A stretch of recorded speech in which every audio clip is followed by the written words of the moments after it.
Warning: the following podcast show that you're about to listen to will include explicit language and content in which you, the members of the audience, may find offensive. Audience discretion is advised. Welcome to another episode of the Kim Hoang Podcast Experience. Yeah, boy. Where anything and everything is a subject matter on the show, and no subject matter is ever taboo. Damn, that's what's up with you. And now, your host with the most, Mr. Kim Hoang. Bro, am I getting paid for this? Hey, what's going on, ladies and gentlemen? How in the world are you? This is your boy Kim Hoang, the Asian sensation, and we're here once again bringing you great content here on the Kim Hoang Podcast Experience. I am a guy that is known by many monikers, and I know a lot of people are like, oh, there he go again, talking about himself. But, you know, I kind of have to. It's kind of like, you know, and I know that there's some people that may appreciate this.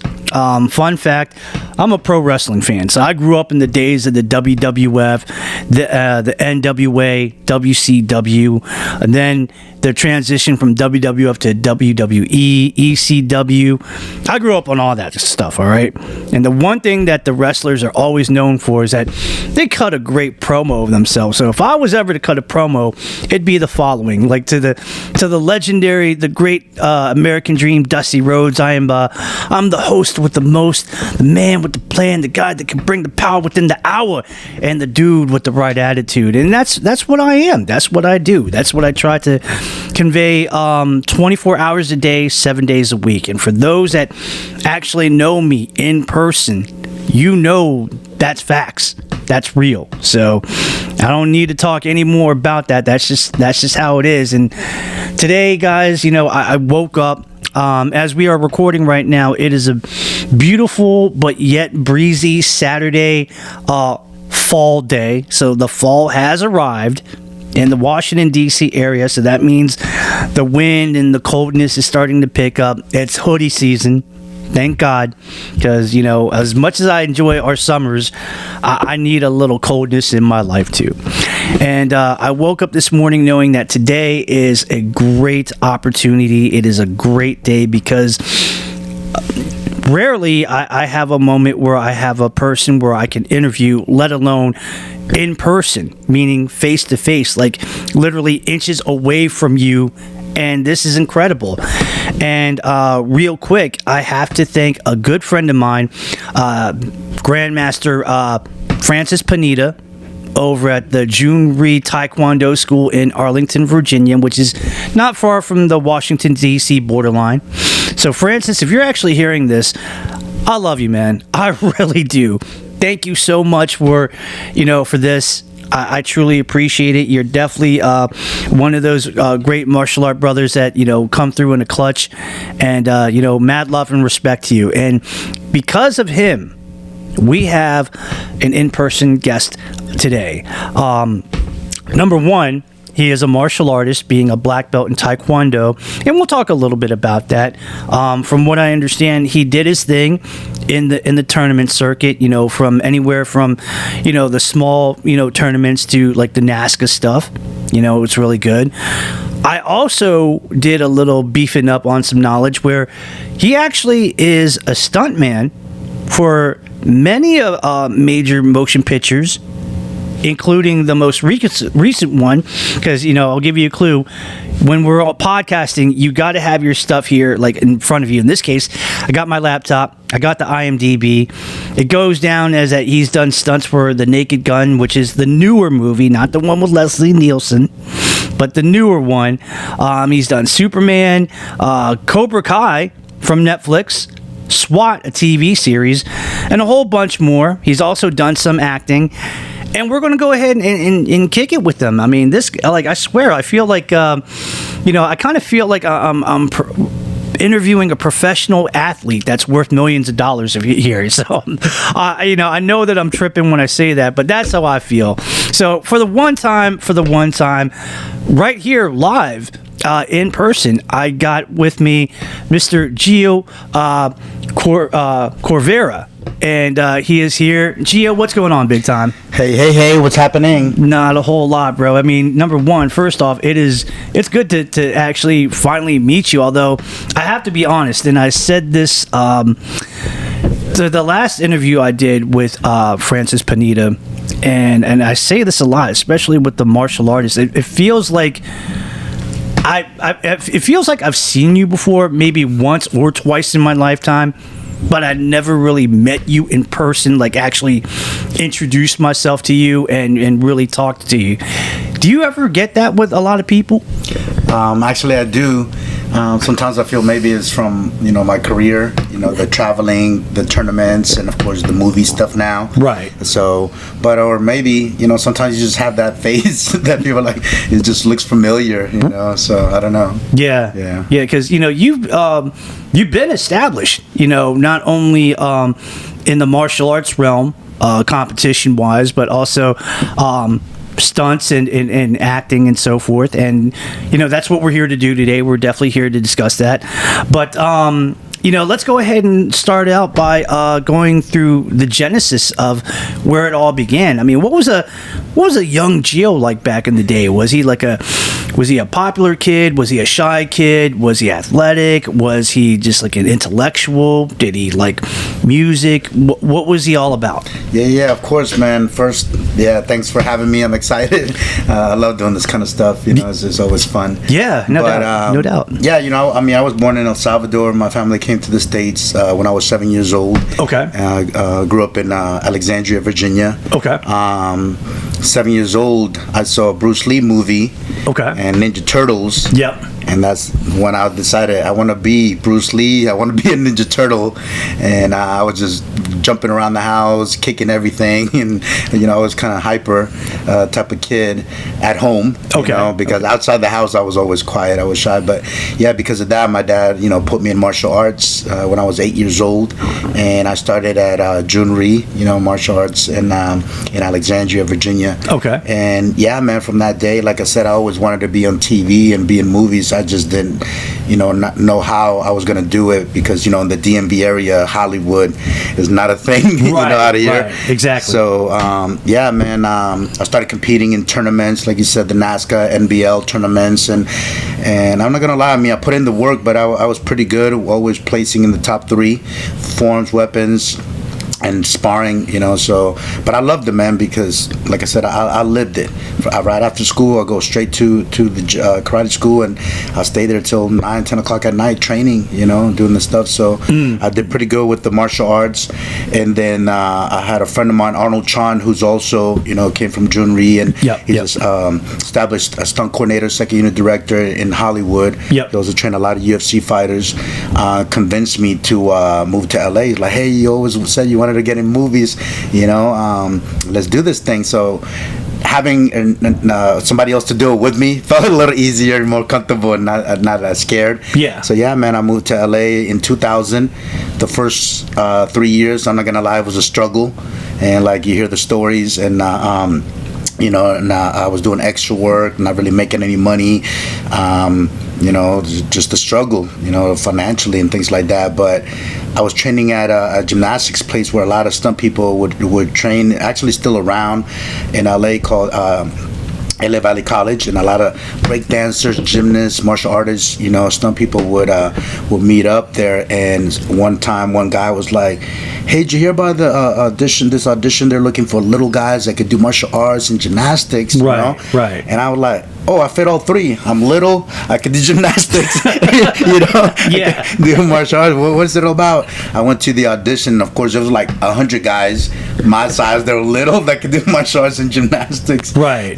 So, yeah, man, I auditioned for it, and they were only going to pick 5 out of this big group. What? And the director was Peter Berg. Okay. And he comes around, and he just like, we're lined up, and he's just kind of walking, and we're like, "Okay, I want you." I want you. So I'm like fingers crossed. Please, pick me. Right. And I was one of the guys that got picked, and it was the movie called The Rundown with The Rock. Yeah. The Rock. Yeah. So if you see the movie, there's that fight scene, the jungle in the jungle, with Ernie Reyes Jr. With Ernie Reyes Jr. Yes! Yeah. He was like our leader. Yeah. So I'm part of that group. The little guys at first were beating up on The Rock, and of course he beats us up afterwards. But that was my first big movie, man. And after that, it was like a snowball effect, for me. So I've been blessed after that, man. It was a fun one too. One of my favorite ones, by the way. Nice.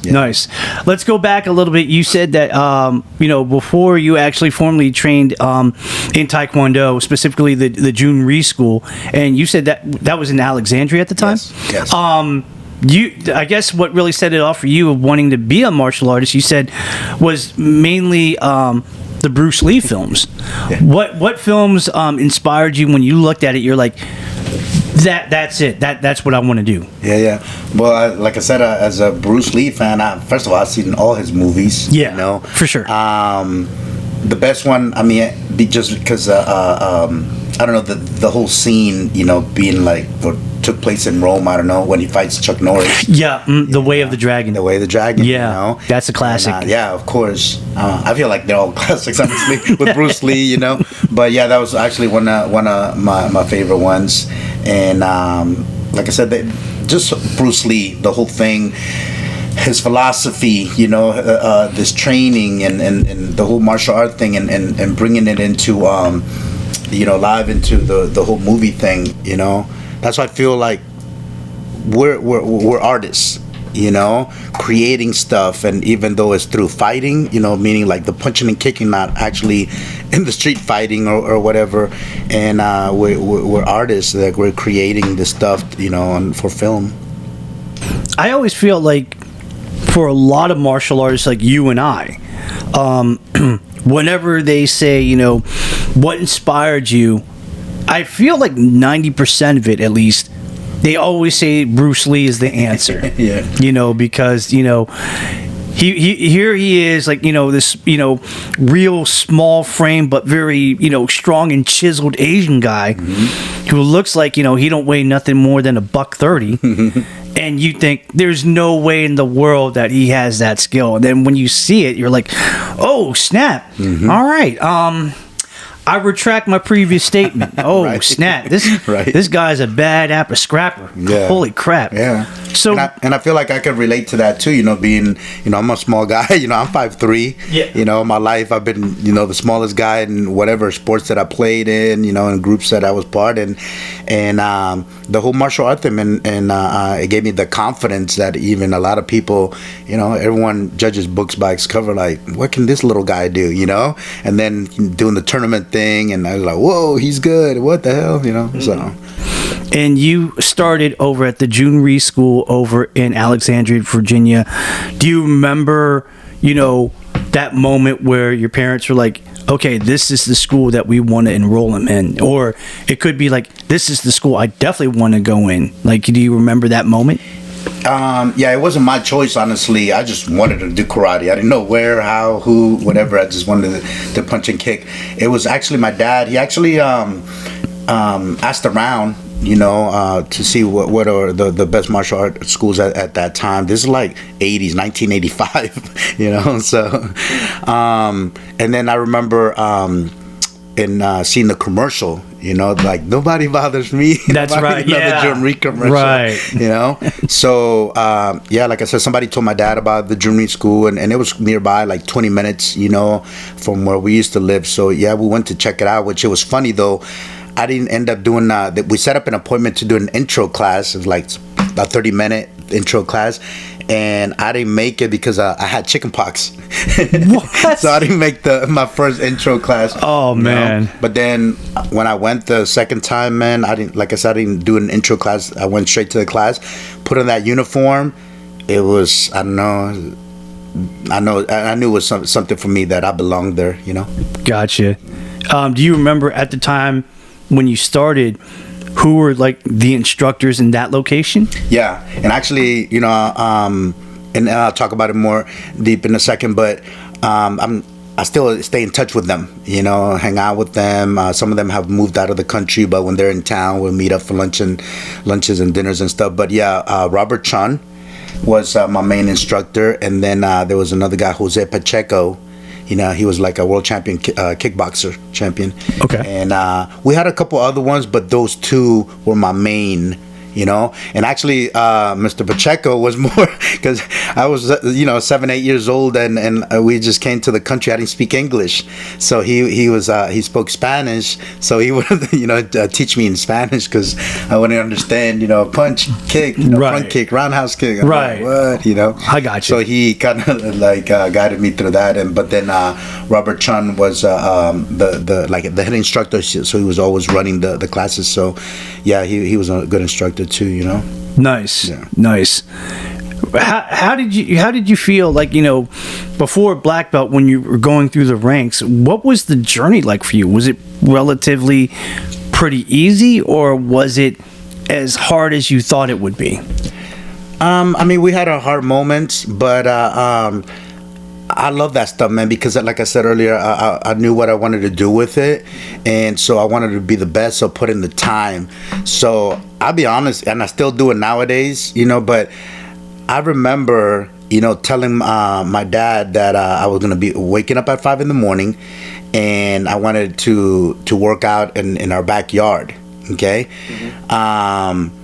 And so this way he knew, like, somebody was making noise in the backyard or whatever. So I would wake up at 5 a.m. I'm like 8 years old, practicing by myself in the dark, in our backyard or whatever. Yeah, man, and before I went to school. Wow. I loved it. So I put in the work, and of course, I wasn't like the best at the time. I was working, still learning the technique and this and that, but definitely had the heart to put in the time and the pain or whatever that had to go with it, That's called dedication there. So I never felt that like, oh my God, this is too hard, I don't want to do this, no. So, when you love something, I guess, you don't see it as painful or a struggle or, I don't know. What age did you officially start? Were you like at 7? Were you at 8? 8. Okay, you were at 8. Yeah. At what age did you actually achieve first degree black belt? I was 11 years old. You were 11 years old? Yeah. Oh, wow. Okay, yeah. 3 years later. Mm-hmm. That was the average, and I feel maybe even nowadays 3-4 years. Mm-hmm. But like I said earlier, I lived at the Christ School, meaning like I was there 6 days a week. It was my life, so I loved it. So when you go on a regular basis, like they moved you up. Not that they move you fast, but you tend to go a little faster. Were you the type of student that, if there was a class that I could take, I will take any and every class as much as I can as possible? Yeah, I loved it. I wanted to learn it all, man. Breaking boards, weapons, sparring, the forms. I loved it. Wow. Yeah.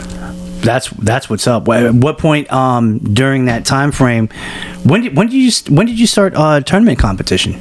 My first tournament, actually, I was 9 years old. I was a red belt. Okay. Which it was pretty. This one's pretty funny though, because I did want to compete, but I only wanted to do the forms. Okay, not sparring. I was really good at sparring in my gym, but I didn't want to go spar. People that I didn't know. Like. I don't want to get punched and kicked in the face, but my dad signed me up, for everything. And I remember, like I said, I was a red belt. I was fighting for first and second, and my goal was I wanted to get that the first place because it was a 6-foot trophy, so it was like bigger than me. Yeah. I would have been, So I'm fighting the kid, and I end up punching him in his nose and drew blood. So because of kids, you can't draw blood. Right. I got disqualified. Right. So I started crying, but I was crying because I knew that I wasn't going to get a 6-foot trophy. Mm-hmm. The other kid is crying because his nose is bleeding. Right. So his 2 little kids are crying, whatever. And so, but yeah, that was my first experience. And after that, I did love sparring. I wasn't scared anymore. So. But yeah, my first tournament was 9 years old, and it was just the local stuff. I didn't get to compete in like the NASKA ones, the bigger ones. I think I was like 13 when I started going to like traveling. The compete nationals in California, Battle of Atlanta, and Georgia. Things like that. Yeah. Do you remember what the first NASKA tournament was that you competed in? Yeah, it was Capital Classics because it was here in Washington, D.C. Yeah, of course. Yeah, so that was my first big one. I kind of figured that. Yeah. A lot of people that in here that compete in NASKA, locally, they would tell me, Capital the first Classics. one was Capital Classics because that was a big one. that was literally a hop, skip, and a jump away. So I mean, no extra money needed to spend on gas to travel there. No need to spend extra money for the flight going from here to, let's say, Florida or Atlanta, Georgia. It was just there. Right there, yeah. Yeah, so that was my first big one. Okay. How'd you do in that?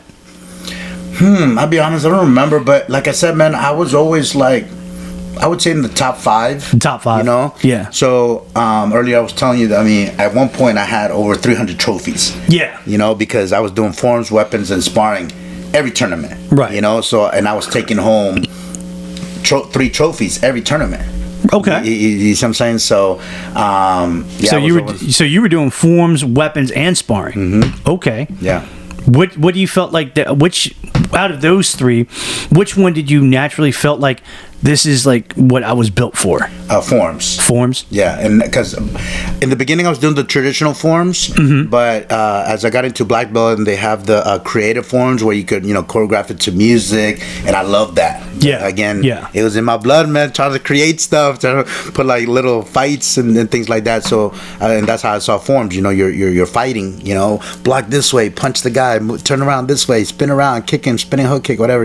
So that's how I saw creative forms, and so I felt I loved it more than forms and weapons. I love the other stuff too, but I'm sorry, sparring. Yep. But creative forms was like my thing that I put in more time in the training also. Okay. Yeah. Okay.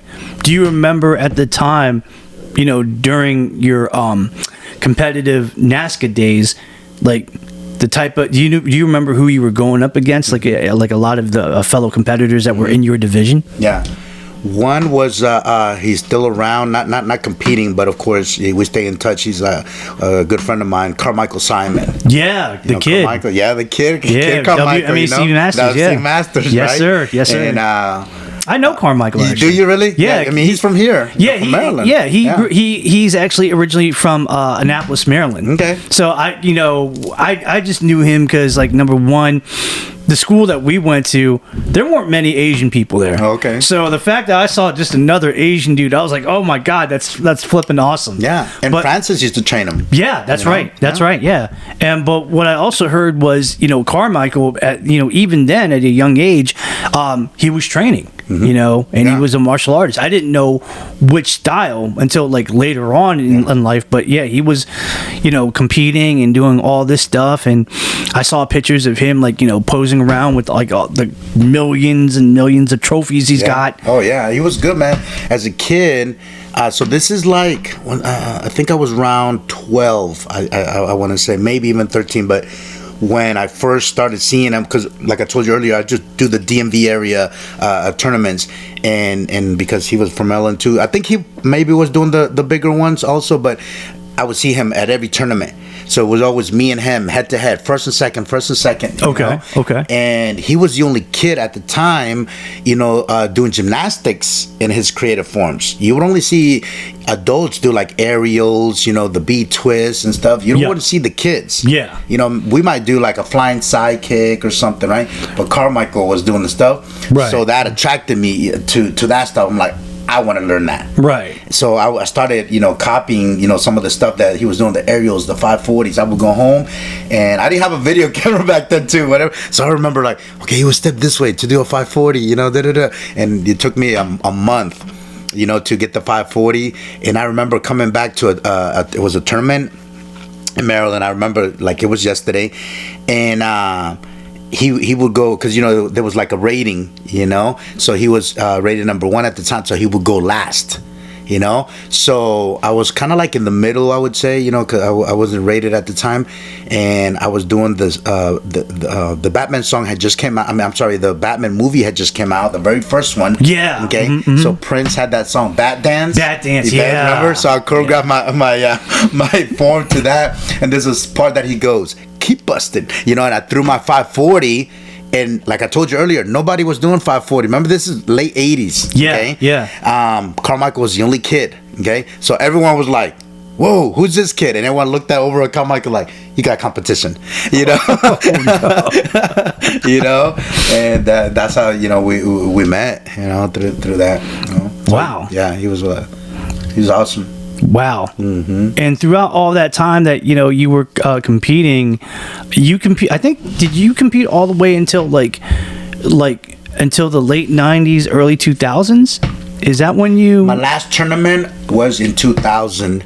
And that's because like I said, I moved to LA in 2000 and was gonna get into the whole movie thing. Right. So my last tournament was actually in Las Vegas. It's called Stan Witt's World Championships, and I did pretty good. Made it to the nighttime finals. I didn't win, but I made it to the nighttime finals, and that was my last tournament in 2000. I did another one. I'll be honest. It was a local tournament in LA. I want to say 2008. And it was that one. I'll be honest, I didn't even prepared, and I didn't do forms or weapons. I just went to fight. Wow. And I won my first fight, lost my second fight, but I was just trying to see. Let me see if I still got it, kind of thing, Yeah, of course. But literally, you could say retired in 2000 from the tournaments. And I was 22 years old then. Oh wow. Yeah. It seems like a lot of people now these days that they when you start to compete, you start very young, Mm-hmm. around I guess around the 10 or 11-year-old age generation, Mm-hmm. and then you just stop in your 20s. Do you think that the reason why that is because either their body's so shut down that it can't handle that type of stuff anymore, or do you feel like it's basically up to the person to decide when to hang it up? Yeah, I don't think it has to do anything with the body. We're still young at 20 years old, 25 years old. I feel you're still young. I think just if you started, like you said, at 10 years old, that's a 10 or 15 year of this competitions training. Man, I think it just hits you what your next step is going to be in life. You're an adult now. You got to work. you're gonna continue competing. And again, this is like 90s. They weren't really you couldn't really make money out of it, right? To make a living. So people start moving forward, either opening up gyms, karate schools. A lot of the guys that I grew up, John Valera, Mike Chad, Kim Do, David Douglas, Arnold Shawn, Kofi Adam. I mean, these guys were all from the NASKA, the tournament. They went into the movies, Yeah, that's so right. it's either opening up a gym or movie stuff, because you couldn't make a living, out of competing. So I think that's what ends up happening when you're in your 20s. You moved up in the ranks in terms of your Taekwondo training because unless I got this incorrectly, you got up to I think 3rd degree black belt. Is that right? Exactly. Yes. Nice. 15 years old. Tested. Yeah, got my 3rd degree. Nice. Yeah. At that point, did you feel like? At that time, I mean, I'm only assuming that at this moment in time, obviously you're still of that rank, or you probably have gone a little bit further, in which I don't know. But did you feel like at that time that what I know right now and how far I got in terms of my martial arts knowledge and rank at that position, that I feel good exactly where I am and I don't need to go any further? Did you feel that, or did you feel like, well, I need to stop for now to explore other avenues? It was a combination, but I'll be honest, there was a couple reasons. First one, I'm a Bruce Lee fan, and then he didn't believe in belts. He makes a joke, belts are only good to keep your pants up. That's right. That's right. Yeah. Yeah. And then I remember I knew this guy, from the area who was I want to say 5th degree. Can't remember. He was definitely higher than me. A Taekwondo guy. And I remember seeing him one time getting a fight in the street, and he got his butt kicked by some random guy that didn't know martial arts. Damn. Yeah. He threw a kick, the guy cut his leg and took him down, and that was it for him, you know. So things like that, it just made me think, you know, it's not really about the belts, you know. It just comes down to the person and the training, you know, that you do or whatever. So you know, I'm not putting it down, you know. I went through the ranks and everything, but after third degree, I just didn't see myself, you know, like, oh, I want to test for fourth and fifth and so forth. But I did get into learning other stuff, you know, kung fu, capoeira, grappling, you know, the BJJ, you know, things like that, because and I just gave you an example about, you know, somebody doing taekwondo and they got taken down to the ground. I mean, after that, he was good at kicking, but you know, he couldn't, whatever. So then UFC, you know, came out and it kind of changed I feel that changed the whole martial art thing, because a lot of the fights were going to the ground. So that's why it made me think, you know, I want to try some other stuff too, you know. So now I just consider myself a mixed martial artist. I feel you. Yeah. Would you, knowing that you just said that now, would you be open to kind of revisit and say, you know what, maybe let me challenge myself to see if I can achieve that fourth degree black belt, you know, because they usually, at least from what I've heard, I don't know whether or not if it's true or not. I don't know if I can really agree with it or not. I mean, that's yet to be determined. They usually say, like, you know, it's great that when you achieve a black belt, because that's something like, you know, you finish what you started. But to say that you achieved a certain level of black belt, like fourth degree black belt, to some people, I'm not saying me, but to some people, they say that's when you really accomplish something in your martial arts life in terms of, you know, seeking the knowledge and so forth. What are your thoughts? Not me, man. Like I said, my goals have changed, you know, after I retired, you know, like I said, in 2000, and my goal after that was the movie stuff, you know, acting and stunts. So that was like, I want to be the best at that. The martial arts, of course, even if I wasn't doing stunts and movies, you know, and I was still training, but it's more personal, like, meaning like more for fitness, you know, the confidence that, you know, it gives you, things like that or whatever, but not to compete or say, oh yeah, you know, I'm a fourth degree, fifth degree, you know. No, I don't have those goals, you know. I mean, maybe like a tournament, you know, that would maybe that would cross my mind, you know, to be like, you know what, let me see if I still have it. Let me put together a creative form and start sparring, you know. And actually, I still meet up since I've been back in Virginia. I have friends that own martial art gyms, and they have open sparring classes, and I've been you know, meeting up with them. But again, it's just more for fitness.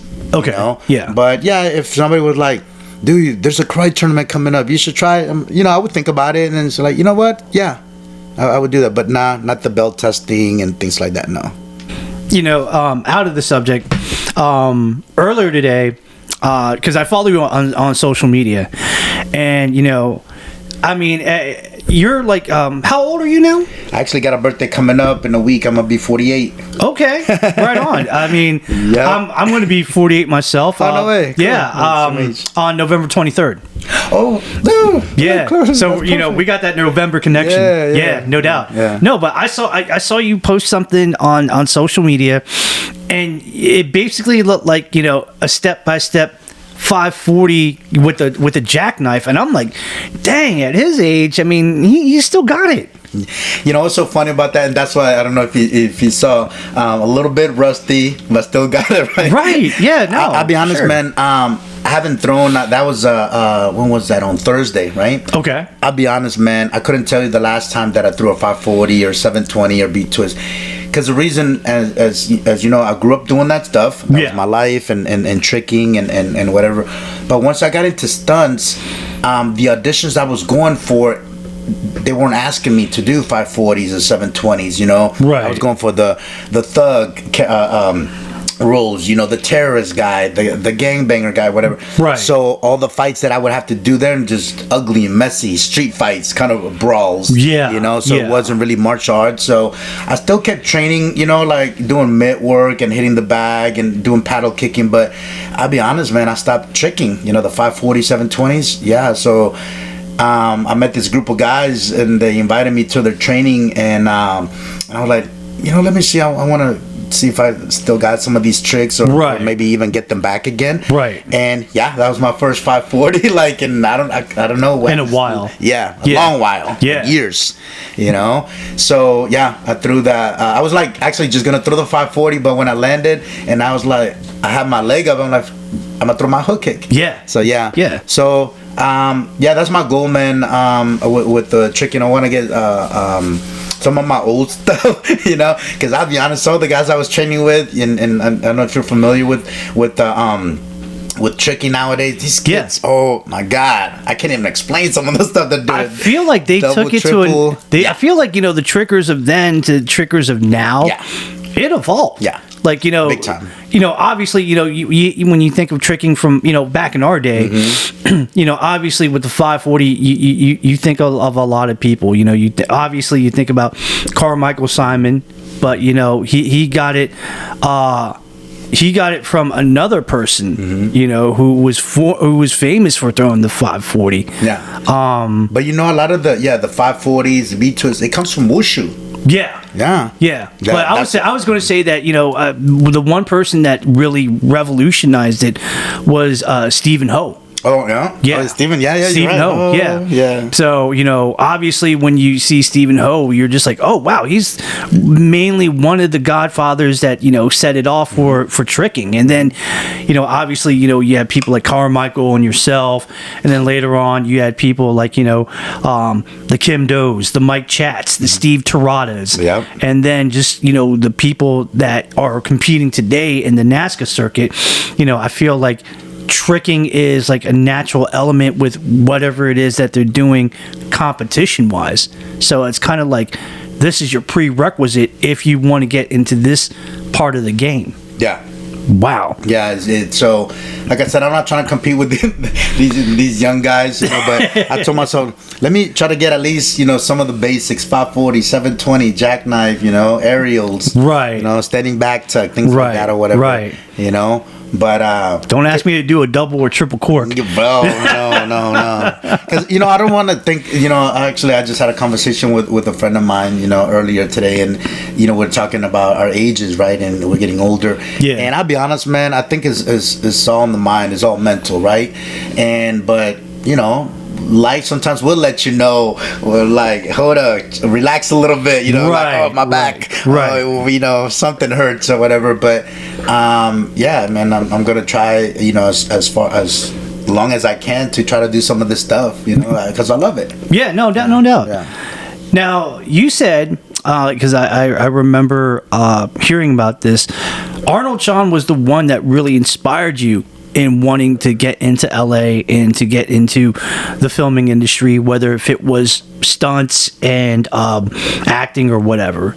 So what specifically happened? Did you just like, I know he was the one that, between the two of you, he was the one that made that transition first. Yes. Going from, you know, the DMV area into LA.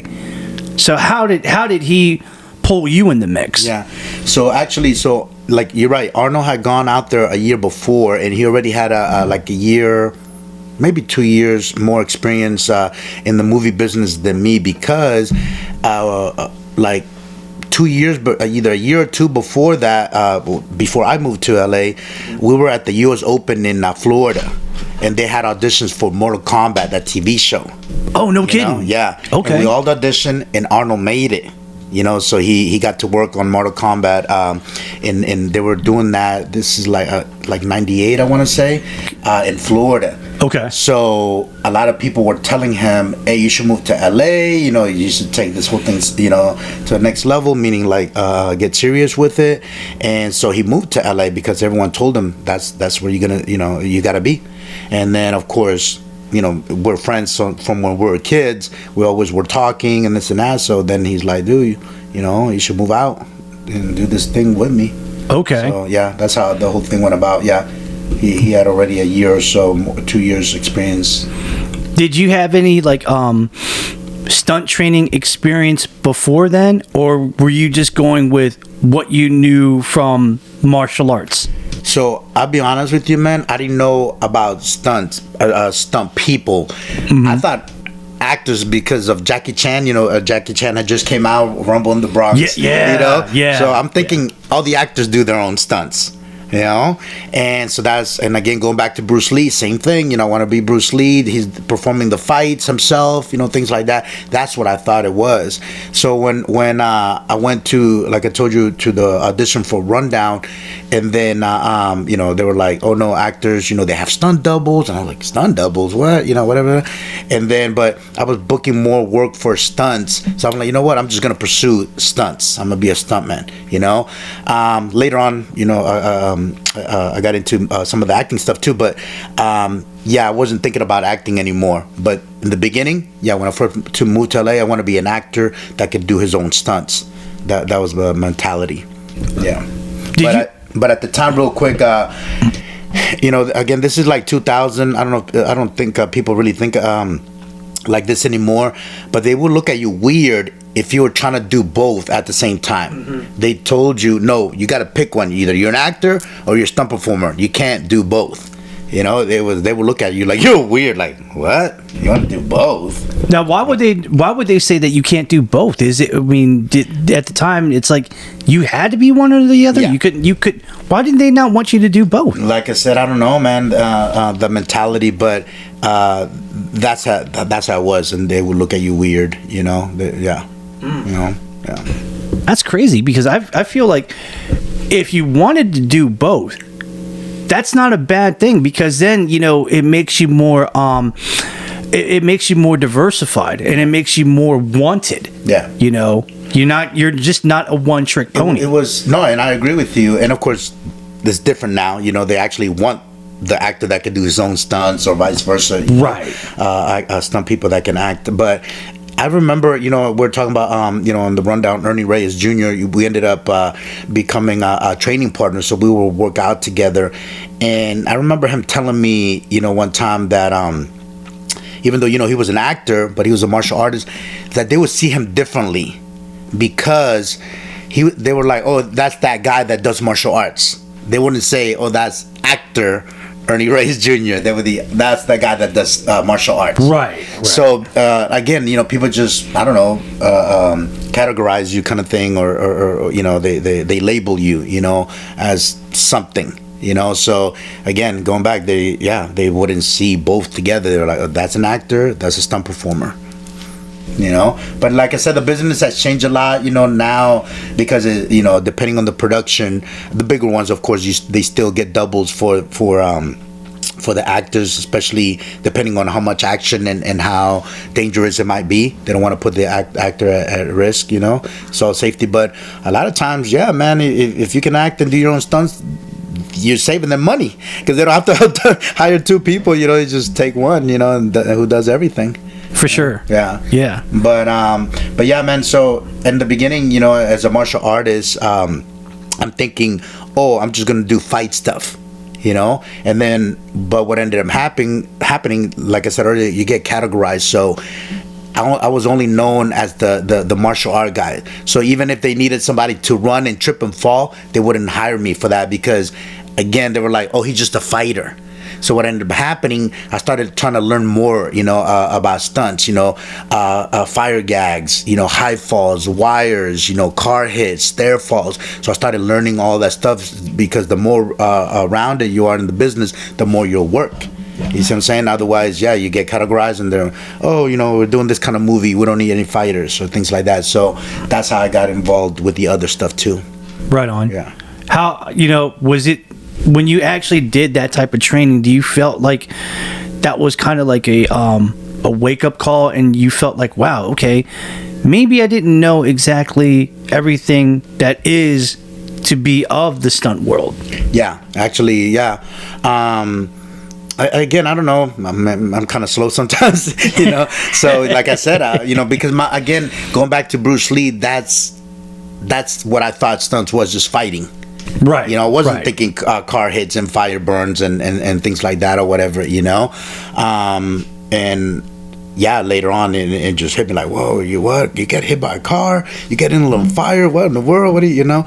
But I loved it, man. You know, like that. I always make a joke about it. I feel like stunt people, we have a loose screw, and you know what I'm saying? 'Cause I remember another job that I ended up booking.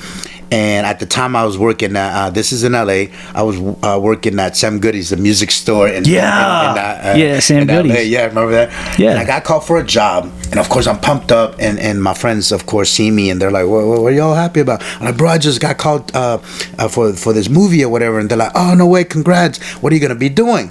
And like, oh, dude, they're going to tie me up on a chair and throw me against the wall.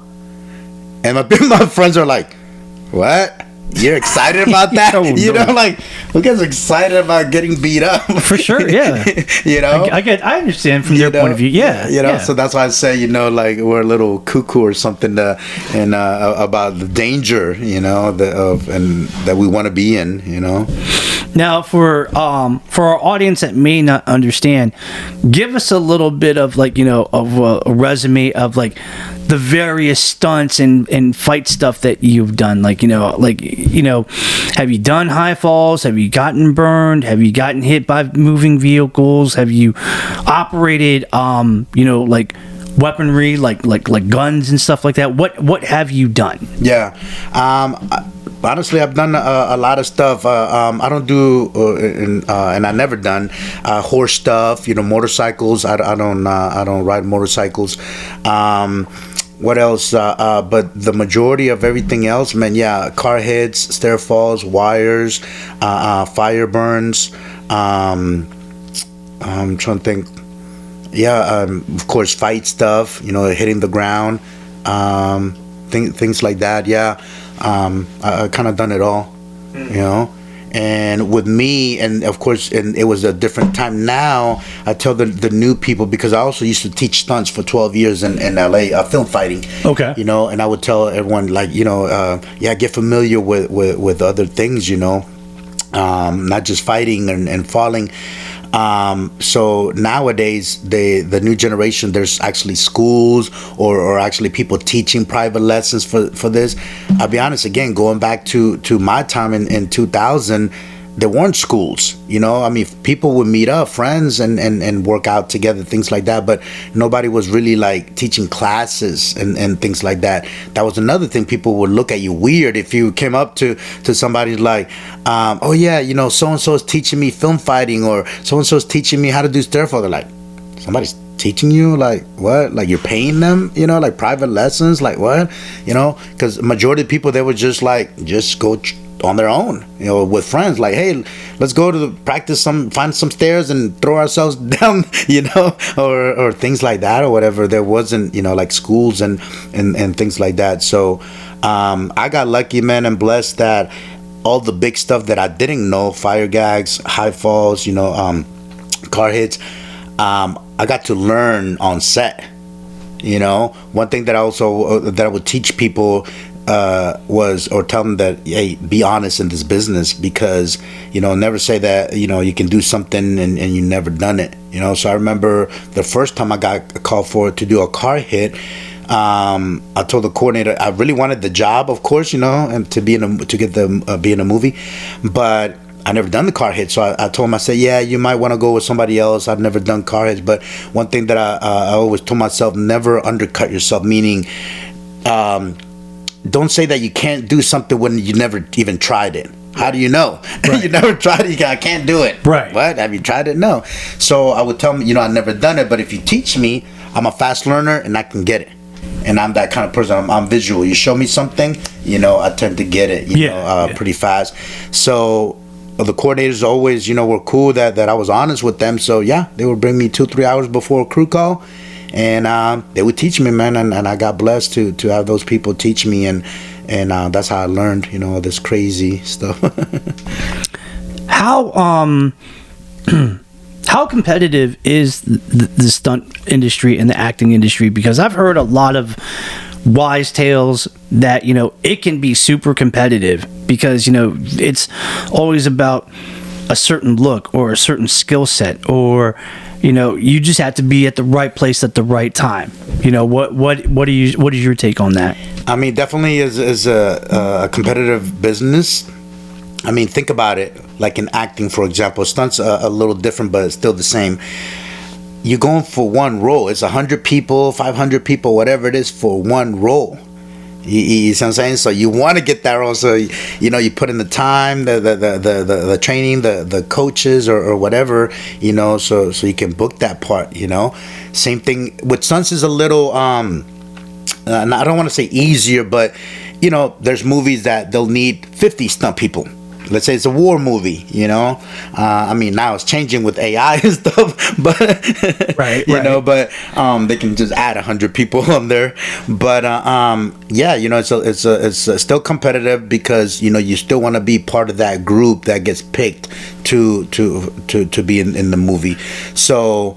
Not trying to, put out on blast or whatever, but yeah, man, sometimes there's some people are shady. They'll talk bad about you to make you look bad so you don't get hired. They'll tell the stories. Oh yeah, that person, they messed up in the last movie we were on.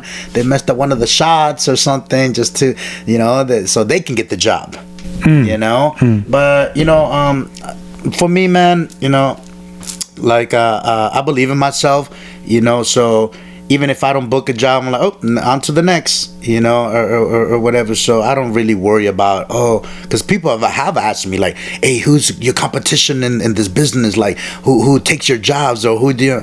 And I never saw like that way. You know what I'm saying? Like, I remember the first time somebody asked me, I'm like, I was confused. I'm competition? What? No, huh?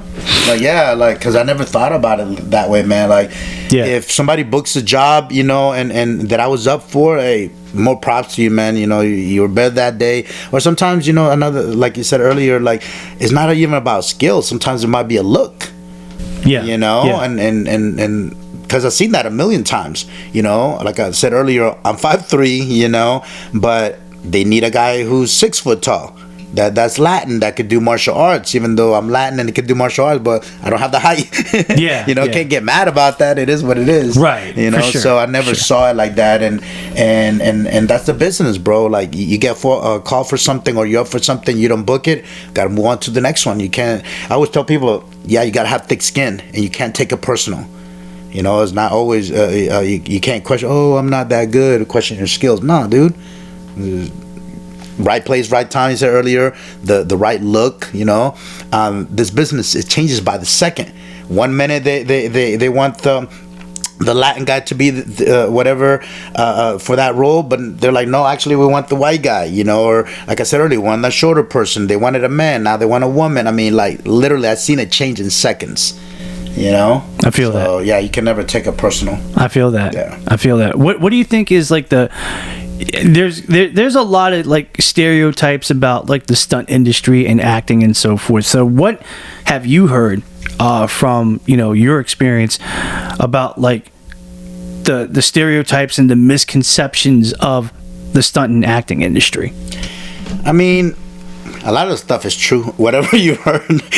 Probably, but I mean, that's the world, man, that we live in. People stereotype, people judge, people say good things and bad things. You got your good people, your bad people, in the business. One thing that you have to know is it's called Hollywood. It's fake. So that's, and the reason I'm bringing that up, like for me, not everyone is really your friend. In front of you, they're like, you're the best, you're awesome, blah blah blah, but on the side, like, yeah, he sucks, or whatever, or something. So that's the business, man. So if you hear bad stories, about certain, directors, producers, actors, they're probably true on certain occasions, Yeah, so. Yeah, no, because from my experience, because like, I do local acting, and hopefully one day, God willing, as I'm pointing up to the sky, that I might make it up there in the higher, leagues of that industry. But even at like locally, there's a lot of like unnecessary like drama and hoopla and the he said, she said, and and it spreads like wildfire. And I feel like that type of situation for our industry, I feel like, dude, like this isn't elementary school, man. Like we've grown adults. Why the hell, are you being toxic by doing, dumb stuff like this? Yeah. But again, it's like I said, it's just people, right? Their personalities, the way they think. Like I said earlier, man, for me, I love being in movies and this and that. It's just another job. It's like the guy that works at Starbucks, Yep.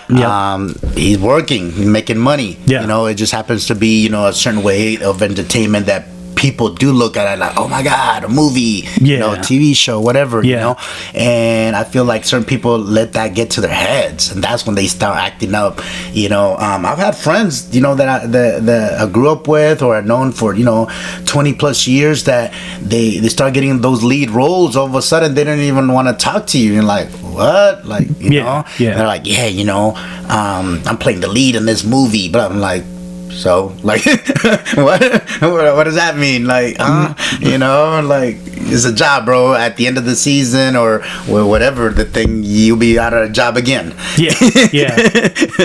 You know what I'm saying? So I never understood that, honestly, man. Like you can talk to a lot of friends of mine. Like, I love everybody. I don't care. You have $1 in your pocket or $1 million in your pocket. Like, it's still cool with me. As long as you're cool with me, I'm cool with you. We're not gonna be like, I'm best friend because you are something or you're not something. Like I don't care. Yeah. But yeah, it tends to be like that, and like I said, it's Hollywood. People take it to a certain way and act that way. I feel you. Yeah. Where are you at right now in terms of like with the stunt industry and stuff like that? Are you still like active and are you still going strong, or have you held back a little bit? Well, not that I want to hold back. The business has been changing, man. A lot of things are starting to go out of the country, so it's been honestly pretty slow lately. I don't know what's going on in the entertainment business, because, and not just stunts, actors, producers, directors. A lot of people can tell you that some people haven't worked in a year and a half. Started with COVID first, and then last year, 2 years ago was it that we had the strike? The strike, yeah. And then I don't know what's going on right now. So I want to work.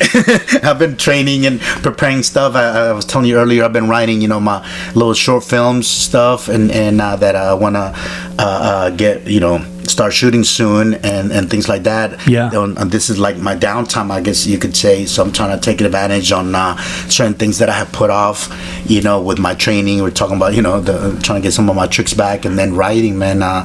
I'm trying to do it all, man. I've been also coordinating, or I was coordinating, some music videos, a couple of TV shows. That slowed down a bit, but I want to produce, direct, just do it all, man. I hear you. So that's a cool thing about it. I feel like I'm not saying that in other jobs you can't move up, but the entertainment business is so many positions, that you can direct, do camera work, editing, act, stunts, there's so many things you can try. Yeah. And it's cool because what it is like, I feel like it makes you well, first of all, well-rounded, but like for example, as an actor, if you know how to do stunts, and know about cameras, you can do a better job. Okay, not just your acting part, but if you have to do some action, you know where the camera is, things like that or whatever. So it makes you a better performer, knowing other parts, not just I'm just an actor and that's all I concentrate on. I'm a stunt person. No, when you have familiar with other positions, it makes you a better performer. Okay. Yeah.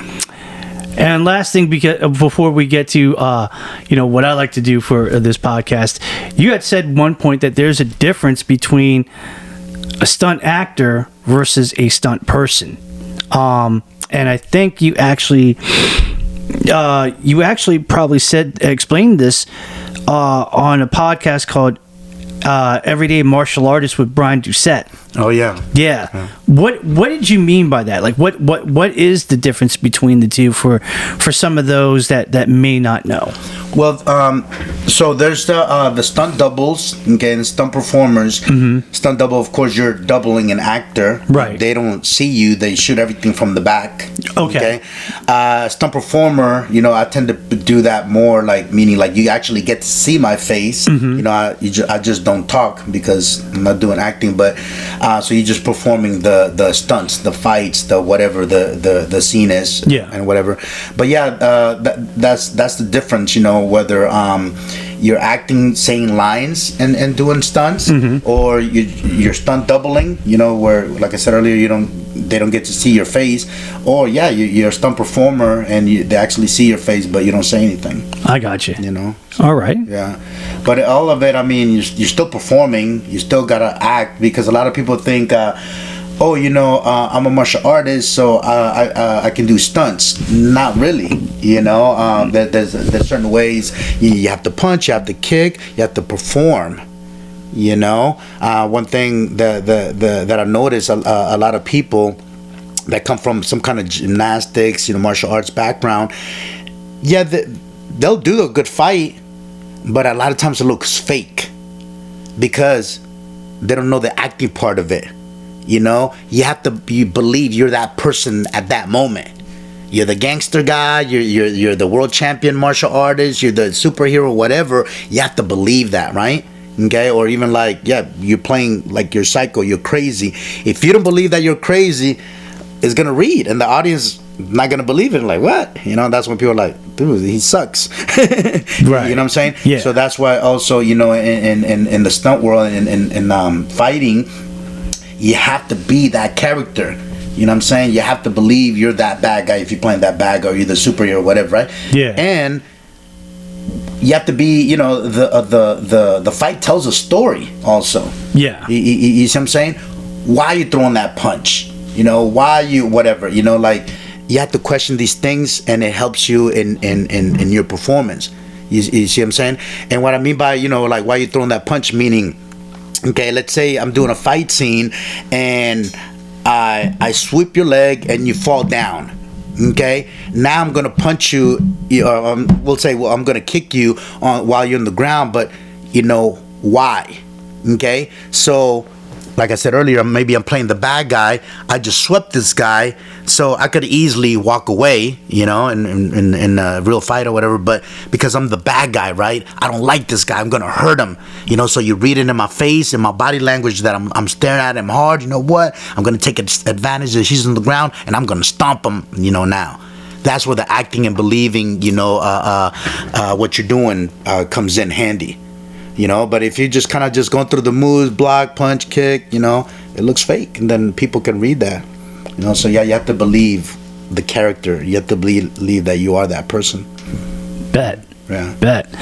Well, this is the part of the podcast where I always do this with all my guests. It's called the rapid fire. Okay. So I'm going to ask you a whole bunch of questions. It could be true, false, multiple choice, fill in the blank. Could be real, could be fake. Okay. You know what I mean? It's a whole bunch of stuff, man. Nice. So, that being said, Geo, are you ready to rock and roll with the rapid fire? Let's do it. My guy. All right, ladies and gentlemen.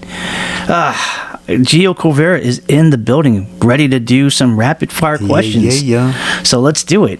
All right. In no particular order. Between the primary colors of yellow, blue, and red, my favorite primary color is blue. Favorite beverage? Water. Okay. Favorite food? Ooh, pizza. Okay. Yeah. Oh, building on that, best pizza place that you ate? In LA, there's a place called Paoli's in Woodland Hills, California. Okay. Yeah. Okay. Yeah.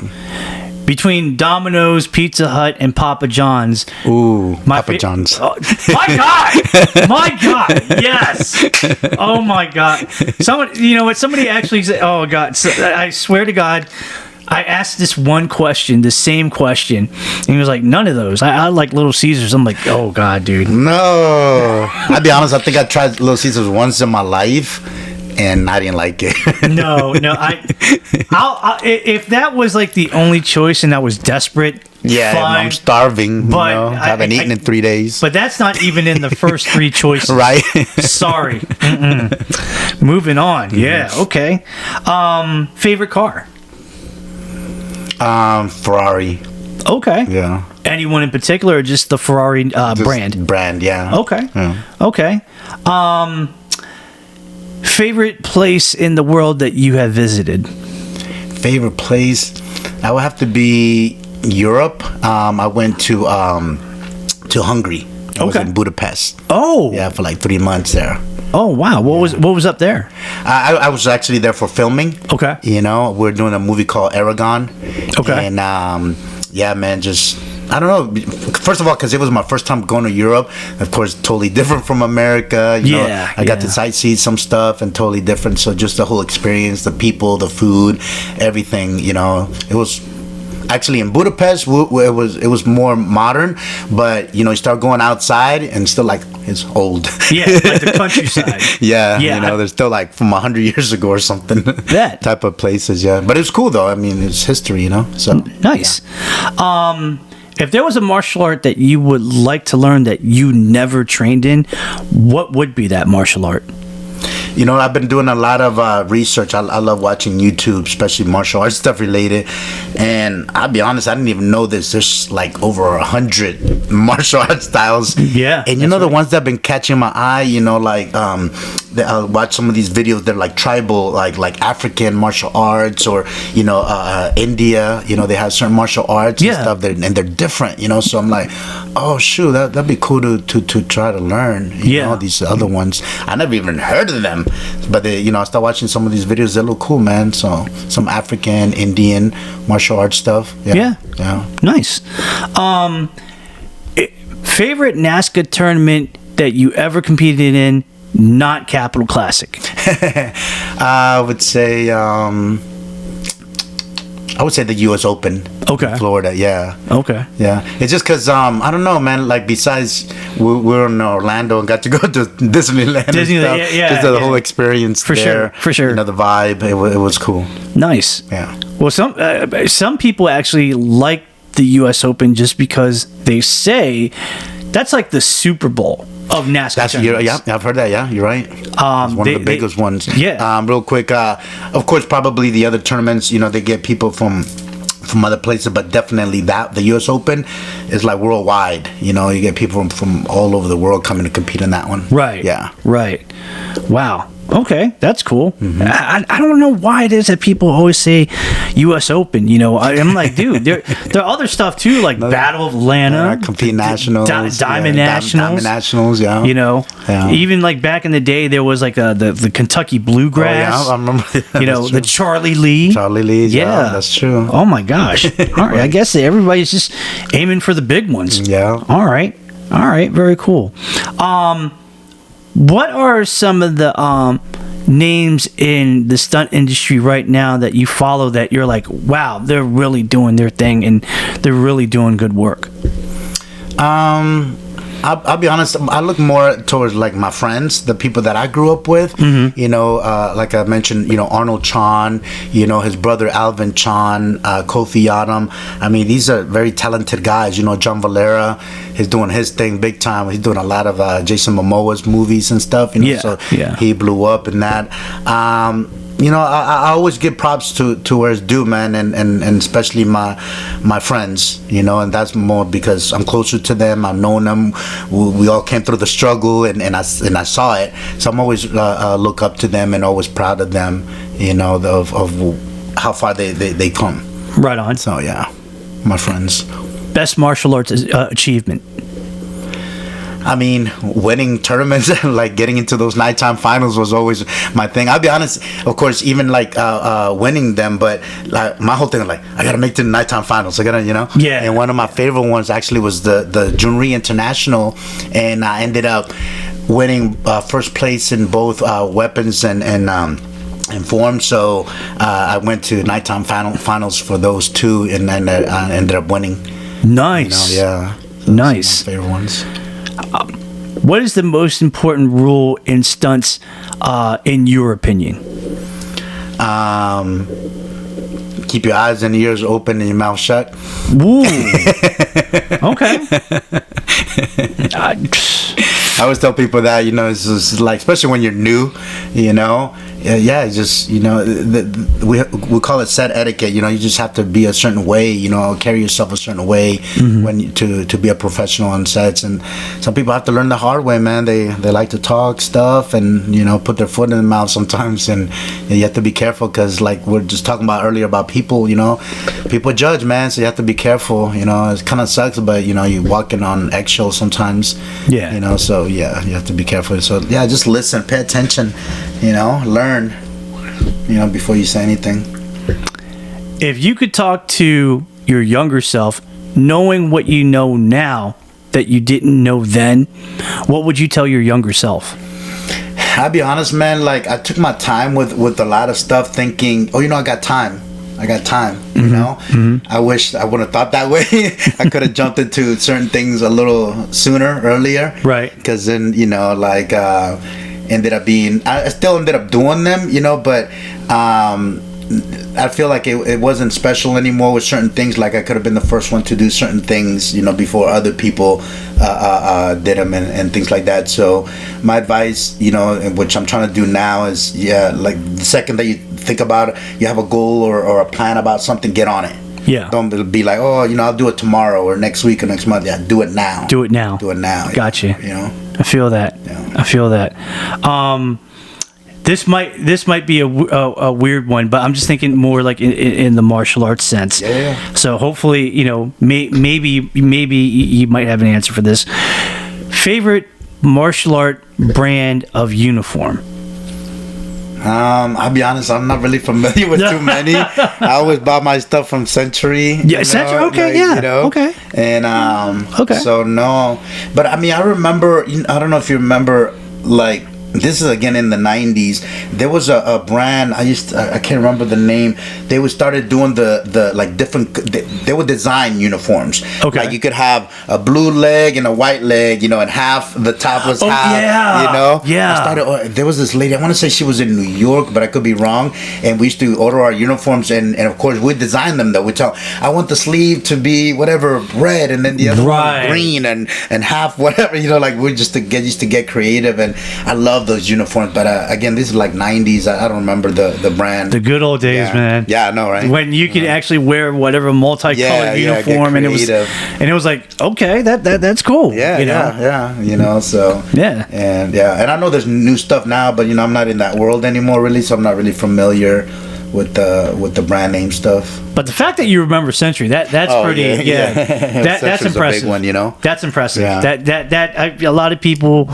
There's a huge debate, and they say that Century was probably like the company that probably set it off in that realm. Yeah. That's debatable. But I can see why their name is in the mix. Yeah, totally. For sure. Yeah. Favorite martial art weapon that you worked with? I would have to say kamas, even though I did them all, the nunchucks, the swords, the bow staves, the sides, right. Yeah, but kamas, I don't know, kamas I think they just became a little easier due to, besides the twirling, is almost like doing any empty hand strike, a punch, a chop, so same idea, except the stick with the blade. I always loved kamas, and you might appreciate this. The first time I ever saw like kamas in like weapon competitions, I believe. And this is, and I count this as the terms like I really paid attention to it. Yeah. You remember back in the day where ESPN2 had like the tournament competition? Yeah, on TV. Elsa Cordero. Ooh. Yeah. She was one of my instructors. No kidding. Yeah. Okay. So I didn't really get too deep, but after Jhoon Rhee, I went to Jeff Smith, world champion Jeff Smith. He opened up his own gym. Right. So I went to train there, and then from there, Elsa Cordero and Robert Chunk. Remember, I talked about Robert Chunk being my first instructor. Yep. They opened up their own karate school called Power Kicks. So so I always followed them. So Miss Cordero was one of my other instructors later on, but Robert Chung was the first one. And but Elsa, she was badass, winning the she was a legend, dude. Yeah. Oh God. Yeah. We're still, I like I told you earlier, I stay in touch with all my coaches, Actually, I'm gonna see her. Hopefully, she comes up to my birthday party next Saturday. But they're still in the area. We link up here and there. Okay. So those are always gonna be my family, man. They changed my life. I wouldn't be here, if it wasn't for them. The whole martial art thing and other things that came with it. Right. So they gave me the confidence to to believe in what I'm doing now. And just everything in life. If there was like another martial artist that you wish that you would have worked with in your upcomings as a martial artist, talk also in the sense of tournament competition, who do you wish that you could have trained with to be okay, I could probably learn a lot from this individual. Let me link up with this person and train with this person. I never trained with none of the guys that I just mentioned earlier, the Mike Chaz, John Valeros, Carmichael. Right. I would have loved to train with any of those guys. They're very talented. And even though we're doing the forms and things like that, but they were different at the same time. And they're smart guys because later on I talked to them in life and just the way that they think and about martial arts and the view in martial arts. I liked it, their views and how they thought about it. So any of those guys, man, David Douglas, Kim Do, what else, Carmichael, John Valera, Mike Chad, they're all talented guys. So either of them, I'll be honest, I would love to train. Okay. Yeah. If there was a place that you would like to travel to that you've never been to and that they would pay for it, for all expenses paid, and you had 2 weeks to be there and stay there, where would you like to travel? I'll be honest, man, anywhere in Asia. I've never been to Asia, Japan, China, Korea. I would do any. Wow. Yeah, which actually my son just got back from Japan. He went 3 weeks. First time. And he's gone to China 4 times. I'm like, dude, I need to go with you. I need to travel with you. Any of the Asian countries, Man. Yeah. Okay. Yeah. Okay. That's what's up. We got a couple more good ones. What is the one thing that you can't live without? It could be materialistic, it could be non-materialistic, but what is the one thing that you cannot live without, that you can't function without this? Well, I mean, I don't know, man. It just depends, but I would have to go with the. We're talking about martial arts. I've gone a week of not training martial arts. Yeah. And it feels like something is off in my life. I use martial arts, like I said, I don't compete anymore, it's almost like my meditation. Yeah. Training, hitting the bag, doing mitt work, paddle kicking, whatever the whole martial art thing is, and it's just part of me, man. So like I said, I've gone, a couple of days, weeks of not doing it, and there's something missing in my life, so I need it. Oh, man. I need it. Fair. That's cool. What is your training regimen like when you're just, either regular martial arts training or regular physical training? What is your routine like? So in the last 2 years, I would say I've been jumping around a lot, I'll be honest. It's just because my goals change with what I'm trying to do with my body.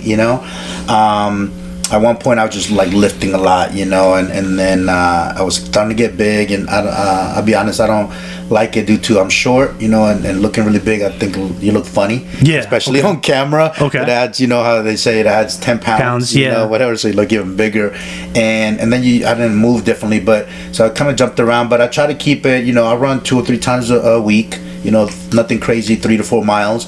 I love to hit the heavy bag, do a couple rounds, 6 to 12 rounds, depending on the day. And then I love the mitt work, man. You know, the boxing, kickboxing stuff, because for stunts that helps me a lot. You know, remembering combinations like 10, 15 beat type of drills. You know, combinations. I'm sorry. Is you're practicing like fight choreography, remembering, you know, the muscle memory. You're working that. Yeah. Plus, you know, again, you're practicing fighting. You know, so I love doing mitt work and kicking paddles and stuff. So yeah, running, boxing. You know, mitt work, yeah, and then I'll throw in the lifting weights. Okay. And then just Nice. muscle. What is the one piece of advice for that you can give out to somebody who says, you know, I really want to explore the martial arts world and I want to become a martial artist? What would you say to them? Yeah, first of all, man, I want I think everyone should do martial arts. Hell honestly. yeah. Everyone. I Hell don't care yeah. who you are, how old you are, whatever. I'm not putting down any of the other sports, you know, football, basketball, whatever, but I just feel martial arts, it gives you a little bit more, you know, like personal, you know, like the confidence, Yeah. working self-esteem and things like that, or whatever, believing in yourself, than some of the other sports, you know. Yeah. And I just feel that everyone should do it, man. And I don't care which style it is. Try martial arts. You should do it. Right on. You know. What advice would you give to somebody who would say, hey, Geo, I really want to enter the stunt industry? What piece of advice would you give them? Yeah. I mean, to me, I'm a big believer in life, you know. Whatever you want to do, man, do it. Yeah. You know, I'm not saying that's going to be easy, that's going to happen overnight or something like that. No, you know, a lot of times, we have to put in that work, you know, to get to a certain level in it. Like I said earlier, you know, you got to love it. Yeah. Okay. You got to have thick skin. You know, you can't cry because somebody says no to you or you didn't book the job, you know, and you got to believe in yourself. You know, and because if you don't and you think, oh, you know, I'm not getting the job or I'm no good, and then you want to quit. No, dude, you just know that that's the process. You know, nothing comes, you know, easy sometimes. So, yeah. There's a lot of talented people in, you know, the martial arts world in terms of like martial arts films. You know, Jackie Chan, Jet Li, Scott Adkins, Michael Jai White. Mm-hmm. If there was one person in that genre that you would love to have a fight scene with, just you versus that person, who would it be? See, I mean, I know he's getting older. He's older now, but Jackie Chan. Oh, you know? I just love the whole, you know, all those guys you mentioned, dude. I love, you know, I've seen all their movies, and of course, all, you know, the different styles. I just like more the Jackie Chan style. Actually, even people have told me, if you watch some of my fight stuff, that I move like Jackie. I move a lot.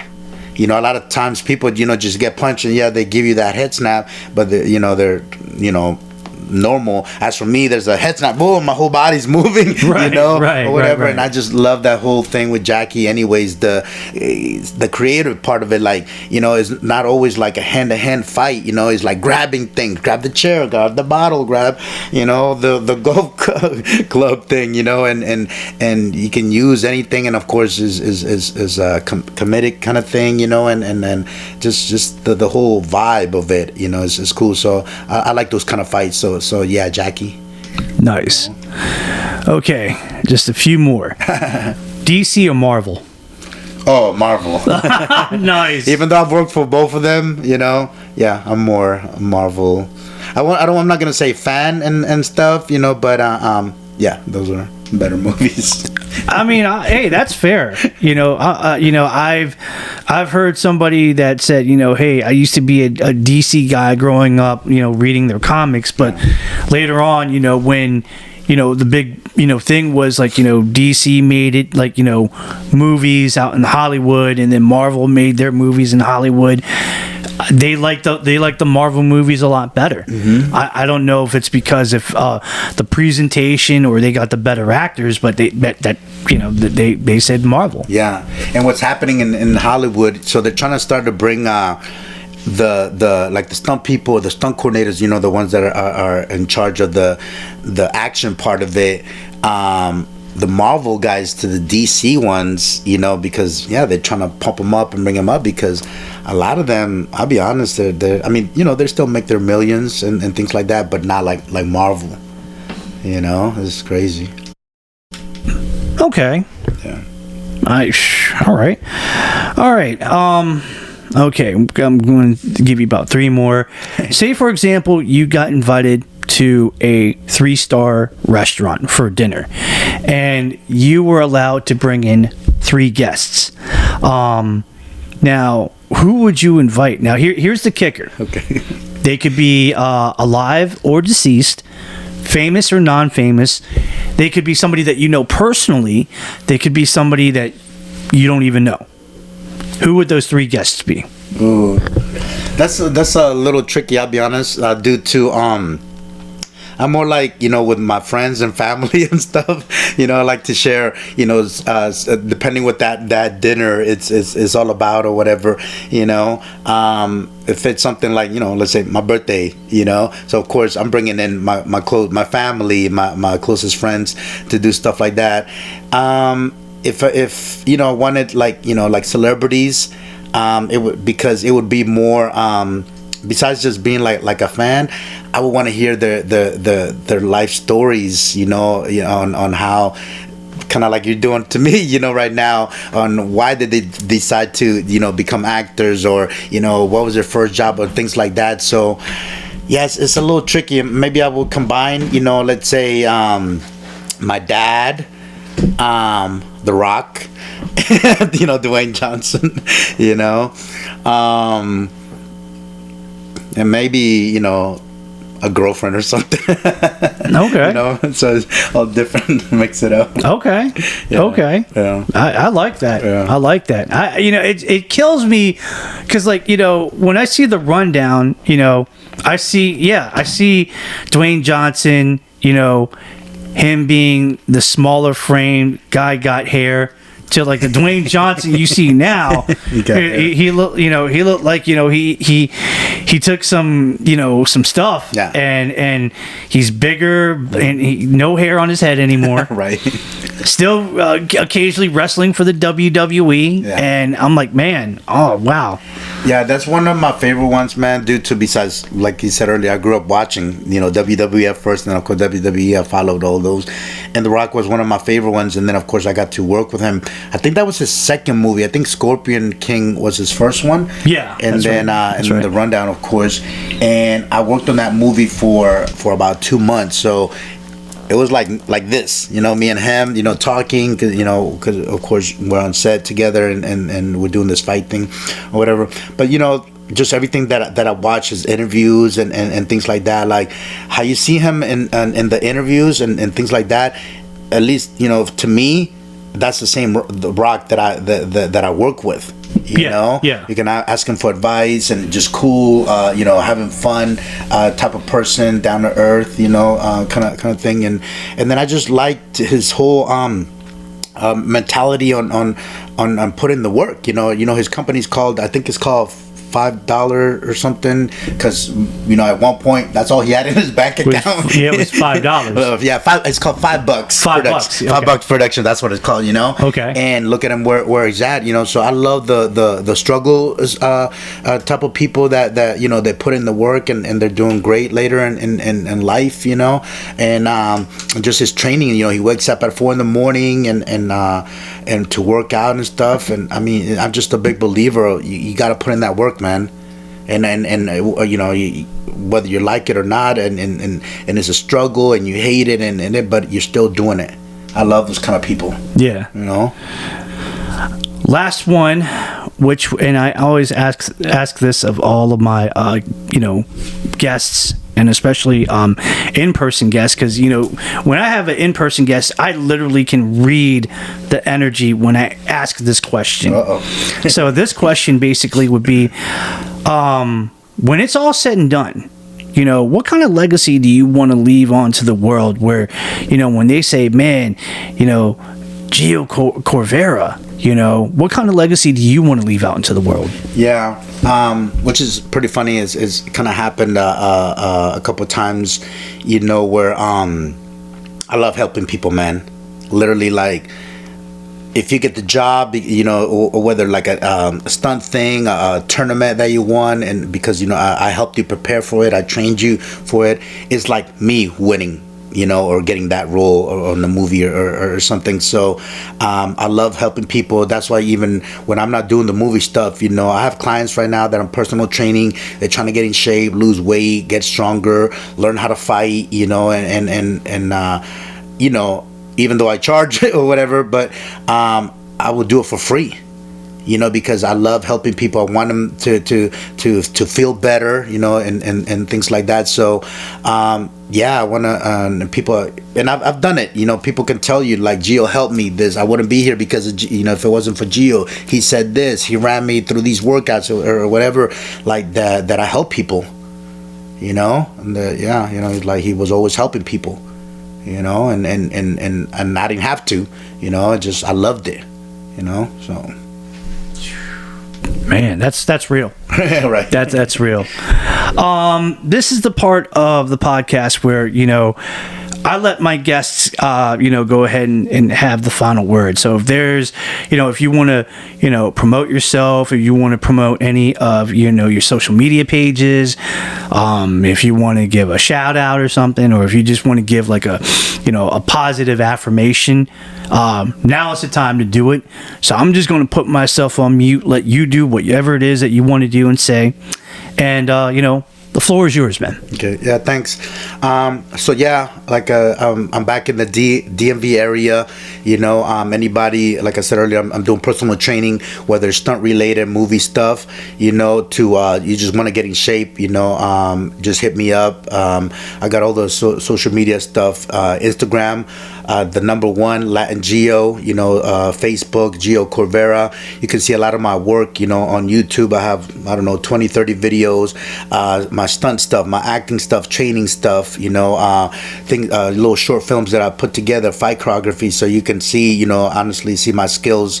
You know, I've been doing this, you know, since I was a kid. The movie stuff, stuntman, stunt coordinator, fight choreographer for 25 years. So if anybody out there is interested, you know, in those things, you know, hit me up and I help you, man. Or if you know, you just want to pick my brain about it, you know, yeah, just message me. I'm willing to let you know what I know. You know. Gio, I definitely want to thank you for your time, man. I mean, the fact that, you know, we were able to do this in person, no less. You know, I kind of feel like I'm interviewing a big time celebrity, and even like right now my knees are shaking. I'm just like, no, calm down, dude. Like, but you know, thank you so much for stopping in. Thank you for having me. I definitely gotta thank Francis too. You know, yeah, no, for sure, bringing us together. Francis is the reason why it happened. Yeah, for sure. And you know, anytime that you want to run it back again, you know, to come and be my guest, you have an open invitation, dude. Awesome. Anytime. I have a lot to talk about. You do more. I think we only covered maybe 30% or something. That's not really. That's fair, but no, like, more you know, stories. If you got the time, I got the time to put my butt on this chair and listen. Hell yeah, because we're gonna do it. Yeah, no doubt. Yeah. Ladies and gentlemen, Thank you. yeah, no, for sure, man. Thank you. No, seriously, it's been an honor. And ladies and gentlemen, that's it. That we're winding it down. It is awesome, and the fact that once again, when you have an in-studio guest, it just changes the dynamic, you know. And I'm very happy. Like, seriously, you can't tell right now because it's on audio, but I'm telling you, I'm smiling ear to ear, dude, and it is fantastic. It's like, you know, God woke me up this morning and said, "Son, we got something for you, and it's going to be a good one," and it sure was, no doubt. Let me go ahead and close it out because, you know, obviously, according to as The Rock would say in his WWE days, The Rock's Rolex, in this case, the Asian sensation I watch. Let's go ahead and close it out by saying the following. Please follow me on, you know, Facebook. Just search me under the Kim Hoang Podcast Experience. I'm there. Obviously, I have Instagram and Twitter, now known as X. The tag name is TKHPC Experience, all in one word. Please follow me and I'll follow you back. Podcasting platforms, we are up the wazoo. Spotify, Apple Podcasts. We have Amazon Music, YouTube Music, Audible, and iHeartRadio. Do me a favor. Number 1, like, follow and subscribe to my podcast on all of those podcasting platforms. Number 2, please, put the word out about the podcast either in person or on any of your social media pages. And number 3, most importantly, if you have Spotify, please give me a 5-star ranking. If you have Apple Podcasts, give me a 5-star ranking and a positive written review, because the more times that we got that, then the more times that the podcast will come over to the front of the lines. Somebody might be like, yo, the Kim Hoang Podcast Experience, I heard about that. Mary told me about this, and she said, I should tune in.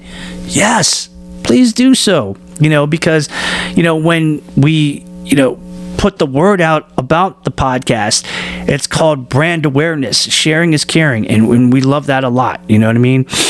Also, if you want to be a special guest on my show, if you want to be a special guest host, if you have any constructive criticism, or on the occasion where I do a solo episode and you have a question, please email me at the Kim Hoang Podcast Experience at gmail.com. Subject, whatever it is that you want to talk about, and in the body of your email, please write it out and then send it. Once I get it, I will get back with you within a day or two. Sometimes it's a little bit longer, but I will try to do my best to get back to you ASAP.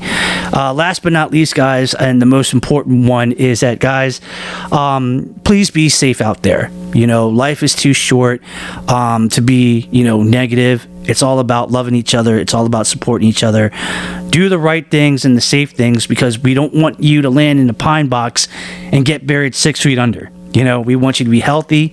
We want you to be happy. We want you to be loving life and kicking life in the butt, because you deserve that, man. You deserve all that in a whole bag of chips. And if somebody tells you, well, no, you don't deserve this, blah, blah, blah, blah, blah. You know what?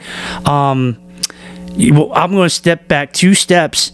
And like Shawn Michaels, I'm going to hit you with the sweet chin music, because, you need to be knocked out. Again, life is too short for the negativity, guys. I've always told this, that, we all should just love one another and appreciate one another, because that's what it is.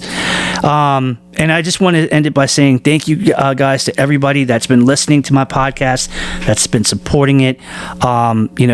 This is just not only my podcast, it's yours too. You know what I mean? Without you guys, this wouldn't be happening. And without this creative platform that I have, I don't know where I would go. So the fact that I'm even doing it, and the fact that you guys are motivating me to do it, it's incredible. So thank you, thank you, thank you. Well, that's about it. Coming from a secret location here for the Kim Hoang Podcast Experience. Again, I am your host with the most, the man with the plan, the guy that can bring the power with an hour, and the guy that is the dude with the right attitude. I am Kim Hoang, the Asian sensation, saying thank you. God bless y'all. Be easy. Again, special thanks and a special shout out to Geo Corvera, who has actually graced us with his time and his presence to, stop in and kick it with us. It has been a blast. But guys, I'm getting out of here because the day is beautiful. I just want to enjoy it. And you know what? We will catch you on the next one here on the Kim Hoang Podcast Experience. It's been great, guys. Let's do it again real soon. All right? Take care. God bless y'all. We're out of here. Deuces. Peace.